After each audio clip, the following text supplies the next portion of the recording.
रायपुर से बड़ी खबर है। केंद्रीय गृह मंत्री अमित शाह रायपुर पहुंच चुके हैं। अमित शाह एक दिवसीय दौरे पर रायपुर पहुंचे हुए हैं। एयरपोर्ट पर बीजेपी के नेताओं से चर्चा कर रहे हैं। एयरपोर्ट पर ही लंच गृह मंत्री अमित शाह करेंगे, उसके लिए दुर्ग के लिए रवाना हो जाएंगे। इस वक्त की बड़ी खबर रायपुर से।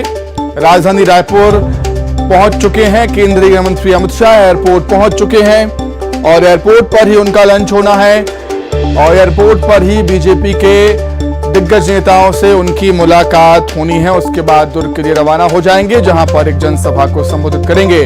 अधिक जानकारी के लिए हम बातचीत करेंगे। युगल तिवारी हमारे साथ जुड़े हुए हैं। युगल, इंतजार खत्म हुआ, अमित शाह पहुंच चुके हैं रायपुर। देखिए अमित, उनके शेड्यूल में बदलाव हुआ था। पहले 12:45 पर केंद्रीय गृह मंत्री अमित शाह आने वाले थे। अब 12:10 पर उनकी जो हेलीकॉप्टर है वो लैंड हुई है। बीजेपी के तमाम नेता टिफिन लेकर के पहुंचे हैं और वैसे भी पूरे देश में जिस तरह से बीजेपी का टिफिन पॉलिटिक्स चल रहा है, टिफिन के साथ साथ राजनीति पर चर्चा हो रही है, क्योंकि 2023 में विधानसभा का चुनाव होना है। ऐसे में यहाँ के जो चुनाव को लेकर के एक खाका तैयार किया जा रहा है, रणनीति तैयार की जा रही है। बीजेपी के पूर्व मुख्यमंत्री डॉक्टर रमन सिंह, तमाम पूर्व जो मंत्री हैं वो वहां पर हैं। अब बीजेपी के प्रदेश अध्यक्ष अरुण साव है, भारतीय जनता युवा मोर्चा के जो प्रदेश अध्यक्ष जो रवि भगत हैं, इसके अलावा केंद्रीय मंत्री गिरिराज सिंह है। तमाम बड़े नेता यहाँ पर है और जो प्रभारी है छत्तीसगढ़ के खास करके वो भी वहां पर मौके पर मौजूद है और यहाँ पर रणनीति है वो बनाई जा रही है। और अभी उसके बाद यहाँ से दुर्ग के लिए रवाना हो गए। कड़ी सुरक्षा व्यवस्था के बीच यहाँ पर जो है केंद्रीय गृह मंत्री अमित शाह यहाँ पर पहुंचे हैं और अभी चर्चा की जा रही है। उसके बाद सीधा जो हेलीकॉप्टर से वो रवाना होंगे दुर्ग के लिए। बिल्कुल युगल, जिस तरीके से आपने टिफिन पॉलिटिक्स का जिक्र किया, बीजेपी ने केंद्रीय नेतृत्व के जरिए जिस तरीके से हम देख रहे हैं कि एक दूसरे का टिफिन शेयर करने की जो पहल शुरू की है, वो आज भी हमें नजर आएगी जब अमित शाह एयरपोर्ट पर ही लंच करेंगे। बिल्कुल, देखिए सबसे खास बात यही है, चाहे पूर्व मुख्यमंत्री हो, चाहे पूर्व जो मंत्री है ब्रिजमोहन अग्रवाल है, जो प्रदेश अध्यक्ष अरुण साव है, सभी लोग अपने साथ टिफिन लेकर के आए हैं। और बड़ी बात यह है कि छत्तीसगढ़ी जो व्यंजन है, भाजी है, उसका भी स्वाद केंद्रीय गृह मंत्री अमित शाह है वो चखेंगे। और वैसे भी पूरे प्रदेश में जहां जहां बीजेपी के नेता जा रहे हैं कार्यकर्ता से मिलने के लिए, आम जनता से मिलने के लिए, तो यहाँ पर टिफिन पॉलिटिक्स है वो चल रहा है। टिफिन के साथ, लंच के साथ वो चर्चा कर रहे हैं। और क्योंकि 2023 में विधानसभा का चुनाव होना है, बीजेपी को सत्ता में वापसी के लिए जिस तरह से यहाँ पर रणनीति बनाई जा रही है, उसी रणनीति के तहत आज भी टिफिन लेकर के तमाम जो नेता है वो एयरपोर्ट पहुंचे हुए हैं और यहाँ पर लंच करेंगे। उसके बाद केंद्रीय गृह मंत्री हैं, अब वो दुर्ग के लिए रवाना होंगे। दुर्ग में एक महती सभा होगी जिसकी तैयारी बीजेपी ने बड़े पैमाने पर की है और बीजेपी ये दावा कर रही है कि 50,000 से अधिक लोग हैं पूरे प्रदेश भर वहां एकत्र होंगे। उसके बाद केंद्रीय गृह मंत्री मध्य प्रदेश के लिए रवाना होंगे और उससे पहले जो बीजेपी को पूरा भरोसा है छत्तीसगढ़ में सत्ता बीजेपी है वो लौटेगी और उसी को लेकर के यहाँ रणनीति है वो बनाई जा रही है। और हालांकि ये पार्टी का विशेष जो कार्यक्रम है और इस पे चर्चा है, रायशुमारी है वो की जा रही है। छत्तीसगढ़ के जो रणनीतिकार हैं, राजनीतिज्ञ हैं, जो विशेषज्ञ माने जाते हैं, रणनीतिकार माने जाते हैं, सभी केंद्रीय गृह मंत्री के साथ चर्चा कर रहे हैं, रायशुमारी कर रहे हैं। और इसके अलावा कड़ी सुरक्षा व्यवस्था के बीच यहाँ पर मौजूद है प्रदेश के जो डीजीपी है अशोक जुनेजा भी है, मुख्य सचिव अमिताभ जैन भी यहाँ पर मौजूद है। कड़ी सुरक्षा व्यवस्था के बीच केंद्रीय गृह मंत्री रहेंगे। बिल्कुल युगल, राजनीति में बीजेपी नए नए प्रयोग करने के लिए जानी जाती है और टिफिन पॉलिटिक्स की अगर हम बात करें तो जब गृह मंत्री अमित शाह लंच कर रहे हैं, टिफिन एक दूसरे से शेयर कर रहे हैं बीजेपी के तमाम नेताओं से, एक मैसेज देने की भी कोशिश है और एक संदेश भी जाएगा आम कार्यकर्ताओं में कि बीजेपी में आम या खास कुछ नहीं होता, सभी कार्यकर्ता हैं और सभी एक हैं।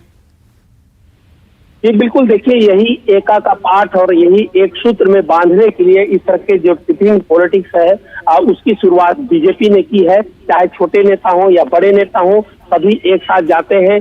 ग्रामीण स्तर पर भी, शहरों पर भी, यहाँ तक कि बीजेपी कार्यालय में भी कल भाजपाइयों ने जो तमाम बड़े नेता हैं उन्होंने सब एक साथ बैठ करके लंच किया, टिफिन साझा किया है। और दरअसल ये टिफिन तो एक बहाना है, लेकिन इसके एवज में कि वहां पर राजनीतिक चर्चा हो सकेगी, रायशुमारी हो सकेगी और जो एक कह सकते हैं कि जो दुआ भेदी ना हो, किसी तरह के सबको एक सूत्र में बांधने, एक सूत्र में पिरोने की बीजेपी के अलग तरह से ये जो कार्यक्रम है वो चल रहा है। और ये पूरा कार्यक्रम प्रदेश में ही चल रहा है, देश में चल रहा है। ठीक उसी तर्ज पर आज यहाँ पर भी जो केंद्रीय गृह मंत्री पहुंचे हुए हैं और अभी लंच करेंगे। सभी का टिफिन वहां पर साझा किया जाएगा। लेकिन बड़ी बात यही है कि यहाँ पर जो छत्तीसगढ़ी व्यंजन है, पकवान है, उनका लुत्फ भी उठाएंगे, उनका भी जायका लिया जाएगा। और सभी नेता अपने अपने टिफिन लेकर के यहाँ पर पहुंचे हैं और उन्हीं टिफिन में से केंद्रीय गृह मंत्री हैं अमित शाह हैं, वो भी उनका स्वाद लेंगे, उनका जायका लेंगे। जी बिल्कुल। युगल, कर्नाटक चुनाव के बाद बीजेपी अब और भी ज्यादा सतर्क नजर आ रही है। जहां जहां इस साल विधानसभा चुनाव होने हैं वहां वहां बीजेपी के दिग्गज नेता दौरे कर रहे हैं। अब देखिए कि छत्तीसगढ़ के बाद अमित शाह सीधे मध्य प्रदेश के बालाघाट भी जाएंगे।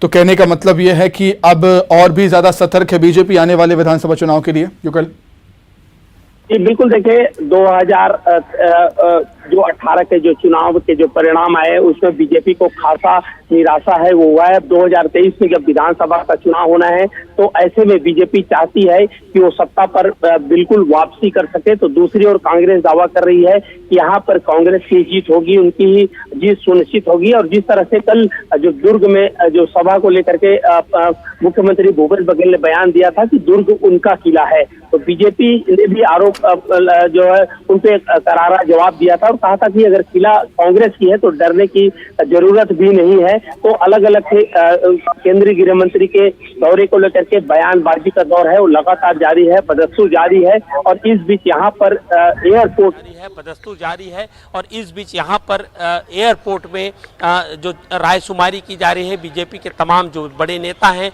वो मौजूद हैं और रणनीति बनाई जा रही है। क्योंकि देखिए 2023 के चुनाव में बीजेपी वापस करने के लिए पूरी जद्दोजहद कर रही है, ताकत अपनी झोंक दी है। और जिस तरह से उम्मीद नहीं थी कि 2018 के चुनाव में इस तरह के परिणाम आएंगे, जो बीजेपी 15 सालों तक सत्ता में रही, आखिर उन्हें 15 सीटों पर सिमटना पड़ जाएगा। तो एक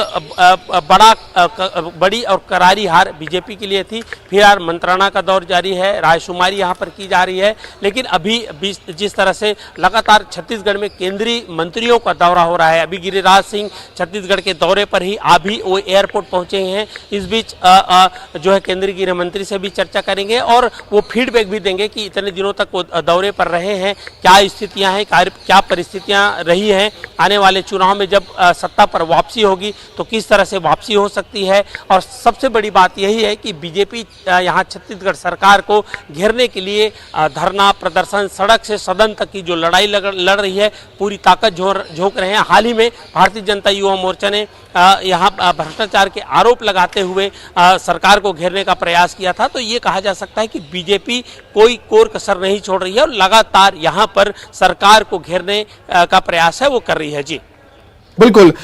युगल, छत्तीसगढ़ में सियासी जमीन खो चुकी बीजेपी के सामने आने वाले विधानसभा चुनाव में चुनौतियां काफी ज्यादा होने वाली हैं और निश्चित तौर पर गृह मंत्री अमित शाह की कोशिश भी होगी इस दौरे के दौरान कि इस दौरे से वो कार्यकर्ताओं को, बीजेपी के कार्यकर्ताओं को रिचार्ज करें।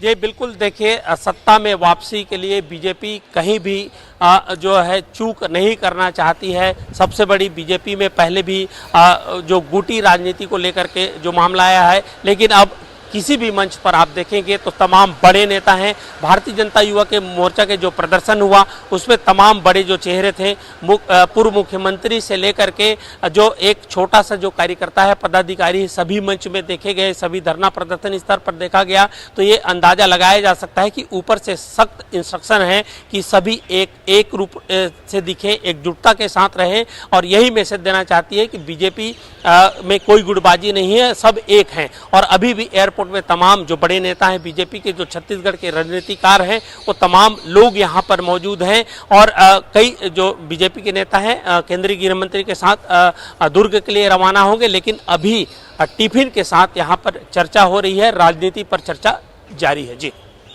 बिल्कुल, निश्चित तौर पर हम देख रहे हैं युगल की लगातार जो जहां पर विधानसभा चुनाव होने हैं, जिन जिन राज्यों में विधानसभा चुनाव होने हैं, बीजेपी वहां पर ज़्यादा फोकस कर रही है। और हम बात कर रहे हैं कार्यकर्ताओं की, तो कार्यकर्ताओं को एक बड़ी ताकत बीजेपी मानती है और हर एक कार्यक्रम जो होता है कार्यकर्ताओं को ही समर्पित होता है बीजेपी का। और हमें इस कार्यक्रम में भी देखने को मिलेगा कि कार्यकर्ता बहुत बड़ी संख्या में शामिल होंगे इस कार्यक्रम में।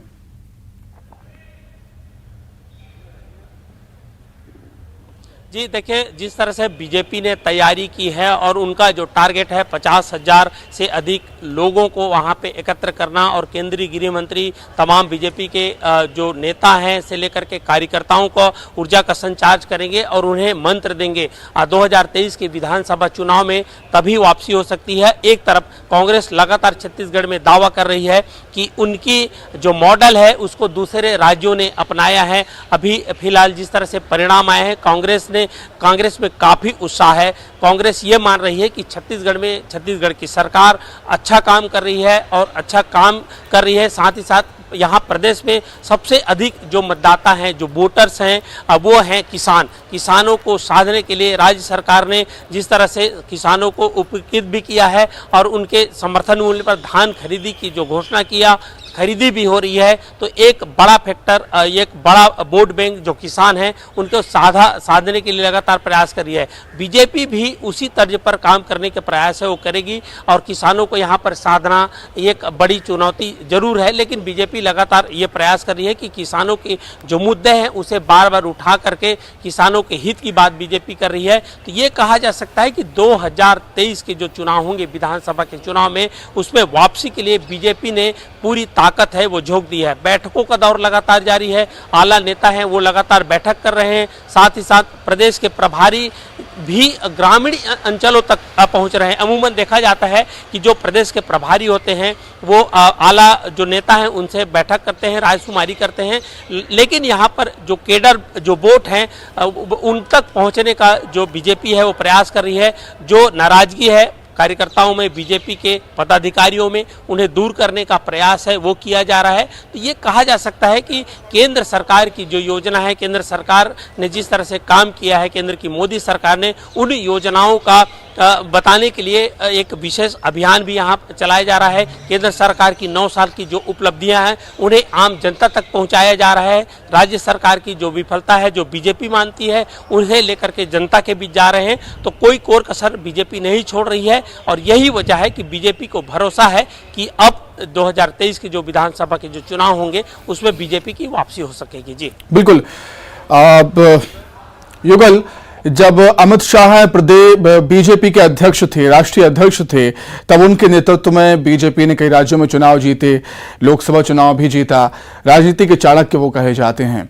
अब जब छत्तीसगढ़ पहुंचे हैं, बीजेपी नेताओं से उनकी मुलाकात हो रही है, तो हो सकता है कि किसी नए फॉर्मूले पर भी बात वो करें बीजेपी के नेताओं से।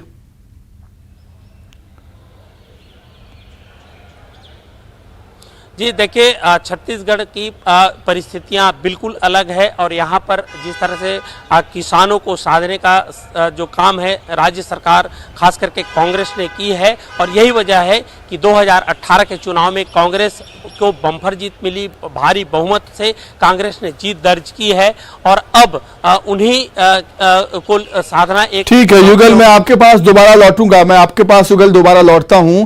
गृहमंत्री अमित शाह के दौरे को लेकर बीजेपी के प्रदेश अध्यक्ष बीजेपी प्रभारी ओम माथुर का क्या कुछ कहना है वो आपको सुना देते हैं। प्रदेश प्रभारी ओम माथुर हमारे साथ में मौजूद है और आज अमित शाह का आगमन हो रहा है, काफी खास मौका है, उनसे बातचीत करेंगे। सर, बड़ा खास मौका है। आज अमित शाह जी दुर्ग संभाग में आ रहे हैं और कार्यकर्ताओं को संबोधित करेंगे। निश्चित रूप से आदरणीय शाह जी कार्यकर्ताओं को जगाने के लिए, जनता में केंद्र का मैसेज देने के लिए और आगामी चुनाव की व्यूह रचना कैसे होगी उसका एक संदेश देने के लिए आ रहे हैं। और अब जो भी कार्यक्रम होंगे, आगामी चुनाव को ध्यान में रख करके भारतीय जनता पार्टी कार्यक्रम करेगी। सर किस तरह से होगा सर, किस तरह की रणनीति होगी? क्योंकि देखा संभाग में जो है गृहमंत्री जी के भाषण सर एक चीज क्या रही है आप लोग तो देखिए अभी इंतजार करने की बात कही जा रही है, क्योंकि अमित शाह जी आएंगे तो ये कहना है कि जिस तरह से अमित शाह का नेचर रहा है कि वो जब जाते हैं, जहां जाते हैं, काफी बदलाव करके जाते हैं। और निश्चित रूप से अभी जब यहां पर आ रहे हैं तो कुछ सकारात्मक बदलाव जरूर होगा। कैमरा पर्सन इमरान कुरैशी के साथ मिथिलेश ठाकुर दुर्ग।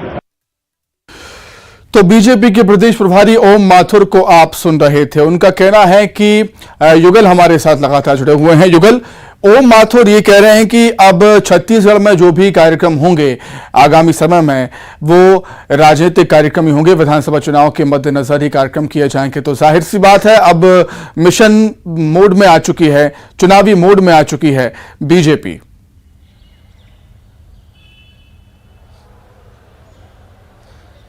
देखिए, अगर हम राजनीतिक दलों की बात करें और छत्तीसगढ़ की जो प्रमुख जो राष्ट्रीय राजनीतिक दल हैं, कांग्रेस ने सभी संभागों पर जो बैठक है, संभाग स्तरीय बैठक को पूरी कर ली है। बीजेपी इन्हीं तर्ज पर आम जनता के साथ साथ आम वोटर और इसके अलावा अपने जो आम कार्यकर्ताओं के घरों तक पहुंच रही है, टिफिन लेकर के जा रही है, ताकि उन्हें ऐसा ना लगे कि कोई छोटा नेता है या बड़ा नेता है। ये एक एका का पाठ पढ़ाया जा रहा है। और सबसे बड़ी बात यही है कि केडर वोट है, जो बीजेपी के केडर वोट आखिर क्यों खिसले, क्या उनकी नाराजगी थी कि अचानक से उन्हें 15 साल सत्ता में रहने के बाद 15 सीटों पर आ गई, क्या ऐसी नाराजगी थी? तो उन नाराजगियों को दूर करने का प्रयास वो कर रही है। और जिस तरह से अभी बीजेपी दावा कर रही है कि दुर्ग में 50,000 से अधिक जो लोग हैं वो एकत्र होंगे, केंद्रीय गृह मंत्री का जो उद्बोधन है वो सुनेंगे। और ये कहा जा सकता है कि बीजेपी किसी भी मामले को लेकर के ठीक है युगल, आप नजरें बनाए रखिएगा, हम आपसे लगातार अपडेट्स देते रहेंगे। बहुत धन्यवाद फिलहाल आपका जुड़ने के लिए और तमाम बातचीत के लिए, चर्चा के लिए बहुत शुक्रिया। आगे बढ़ते हैं, भोपाल से बड़ी खबर। सीएम शिवराज सिंह चौहान ने हमला बोला है कांग्रेस पर। उन्होंने कहा कल पूरा विश्व योग में हो गया। प्रधानमंत्री नरेंद्र मोदी ने संयुक्त राष्ट्र में योग किया। कांग्रेस का कोई बड़ा नेता योग करता हुआ नजर नहीं आया। योग किसी जाति और संप्रदाय का नहीं है, योग सबका है, इससे सबको जुड़ना चाहिए। संग्रामपुर से शहडोल, कालिंजर फोर्ट उत्तर प्रदेश से शहडोल और धौनी से शहडोल, ये यात्राएं 27 जून को शहडोल में माननीय प्रधानमंत्री जी का कार्यक्रम है। इन यात्राओं का शुभारंभ माननीय अमित शाह जी करेंगे और 27 तारीख को शहडोल पधार रहे हैं, पहले भोपाल, जहां प्रधानमंत्री जी 2 वंदे भारत ट्रेन प्रारंभ करेंगे। भोपाल की पवित्र धरती से बूथ पर काम करने वाले कार्यकर्ताओं से सीधा संवाद प्रधानमंत्री जी का होगा और उसके बाद प्रधानमंत्री जी का शहडोल कार्यक्रम है 27 तारीख को। ध्यान यात्राओं का समापन भी होगा और वीरांगना रानी दुर्गावती, उनका बलिदान दिवस 24 को है, लेकिन 24 को कई स्थानों पर कार्यक्रम होते हैं, इसलिए 27 तारीख को। आगे बढ़ेंगे, सतना से बड़ी खबर, जहां बीजेपी सांसद की सभा में हंगामा हुआ। सांसद गणेश सिंह की सभा में हंगामा हो गया। सांसद को बोलने से भी ग्रामीणों ने रोका है। नाराज ग्रामीणों ने जमकर खरी खोटी सुना दी सांसद को। इलाके में विकास नहीं होने से ग्रामीण नाराज हैं।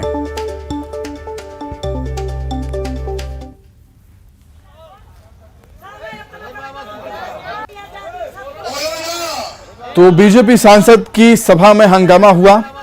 बीजेपी सांसद गणेश सिंह की सभा में यह हंगामा हुआ है। सतना वो पहुंचे हुए थे और सांसद को बोलने से भी ग्रामीणों ने रोक दिया। इतना आक्रोश था, इतनी नाराजगी थी ग्रामीणों में सांसद के प्रति, और वजह थी विकास का ना हो पाना। क्षेत्र में विकास ना हो पाने से ग्रामीण खासे नाराज नजर आए सांसद गणेश सिंह से। नाराज ग्रामीणों ने सांसद को खरी खोटी सुना दी। क्षेत्र में विकास नहीं होने से ग्रामीण काफी नाराज हैं। एक सभा में सांसद गणेश सिंह पहुंचे हुए थे, लेकिन विरोध का सामना करना पड़ा। अधिक जानकारी के लिए बातचीत करेंगे संवाददाता शिवेंद्र सिंह बघेल, जुड़े हुए हैं फोन पर। शिवेंद्र, अमूमन हम ऐसी तस्वीरें देखते हैं जब क्षेत्र में विकास नहीं होता है तो ग्रामीणों की, लोगों की नाराजगी का सामना करना पड़ता है जनप्रतिनिधियों को। जी बिल्कुल, मैं आपको बता दूं कि मैहर एक इस समय राजनीति का अखाड़ा बना हुआ है और स्थानीय भाजपा विधायक नारायण त्रिपाठी और सांसद गणेश सिंह के साथ में शीत युद्ध चल रहा है। और अब उसका असर ये है कि सांसद पिछले 3 दिनों से मैहर क्षेत्र का भ्रमण कर रहे हैं और कल जब दरियारी गांव में उनकी सभा थी उस समय जमकर हंगामा हुआ। महिलाओं ने जो पूर्व के वादे किए थे उसको पूरा न होने पर सांसद गणेश सिंह वापस जाओ के नारे लगाए और काफी विवाद की स्थिति बनी। हालांकि जो पुलिस बल तैनात था उन आक्रोशित महिलाओं व ग्रामीणों को मंच से बाहर कर, तो कुल मिला के जो पुराने वादे थे सांसद जी के वो पूरे नहीं हुए और इसकी वजह से अब चुनाव के पहले उनको विरोध का सामना करना पड़ रहा है। बिल्कुल शिवेंद्र, विंध्य क्षेत्र में इस समय जो हम कुछ देख रहे हैं, नारायण त्रिपाठी का अलग पार्टी बनाने का ऐलान कर देना, फिर नारायण त्रिपाठी और सांसद गणेश सिंह के बीच में विवाद हो जाना, तो हम कह सकते हैं, और अभी ये घटना सामने आना, तो हम कह सकते हैं कि आने वाले समय में विंध्य में कुछ अलग ही राजनीतिक समीकरण बनते हुए नजर आ सकते हैं हमें। शिवेंद्र जी बिल्कुल, मैं आपको बता दूं कि जो विंध्य की 30 सीटें हैं उसके साथ में बुंदेलखंड की कुछ सीटों में कुल मिलाकर नारायण त्रिपाठी ने मध्य प्रदेश के 44 सीटों में चुनाव लड़ने का ऐलान किया है और विंध्य की सभी 300 सीटों में जो विंध्य भाजपा पार्टी विंध्य पार्टी है वो चुनाव लड़ेगी। तो ऐसे में सियासी सरगर्मी शुरू हो चुकी है और नेताओं में जुबानी जंग भी चल रही है और सांसद गणेश सिंह और नारायण त्रिपाठी के बीच बात युद्ध इतना है कि राजनीतिक जो मर्यादा होती है, शब्दों की मर्यादा, उसको साथ में रखा जा रहा है। जहां नारायण त्रिपाठी राक्षस जैसे शब्दों का इस्तेमाल कर सर्वनाश की बात कह रहे हैं, तो वहीं पर ठीक है, देखने वाली बात होगी कि पार्टी किस तरीके से डील करती है। बहुत धन्यवाद शिवेंद्र। आगे बढ़ते हैं, राजगढ़ से बड़ी खबर है जहां 21,000 रुपए का इनामी लंगूर पिंजरे में कैद हुआ। सोशल मीडिया स्पेशल टीम ने ड्रोन से लंगूर की सर्चिंग की थी। लंगूर को ट्रैंकुलाइज कर पिंजरे में कैद किया गया। 16 दिन में 20 से ज्यादा लोगों को इसने अपना शिकार बनाया था। लंगूर का शिकार बनने वालों में 8 बच्चे भी शामिल थे। राजगढ़ से आपको खबर बता रहे हैं जहां पर 21,000 रुपए का इनामी लंगूर पिंजरे में आखिरकार कैद हो ही गया। स्पेशल टीम ने ड्रोन से लंगूर की सर्चिंग की, उसको ट्रैंकुलाइज किया और पिंजरे में कैद कर दिया।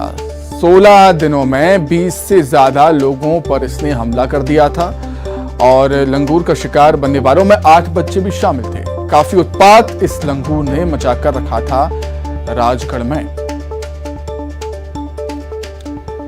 2 तस्वीरें आप देख सकते हैं। एक तस्वीर है जब सीसीटीवी की तस्वीर है जब एक लंगूर ने किस तरीके से एक व्यक्ति पर हमला कर दिया था और उसे पटक दिया था सड़क पर, और दूसरी तस्वीर है जब वो पिंजरे में कैद हुआ।